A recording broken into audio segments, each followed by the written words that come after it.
Hello and welcome back to our channel. So today in this video we will be discussing about how you can download the Google Docs app. So without wasting much of our time, let's dive into the video. So first and foremost, all you need to do is scroll through your home page and open your Play Store app.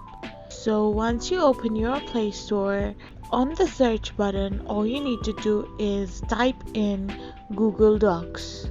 So once you are done typing in Google Docs, you need to hit that search button and search for the app. So here you can get several of the apps, among which you can find Google Docs as well. So you need to simply press on the install button and in a matter of seconds your app will get installed and downloaded in your Android device. So once this is done, the Google Docs app will go through a security scan and automatically get opened up in your device.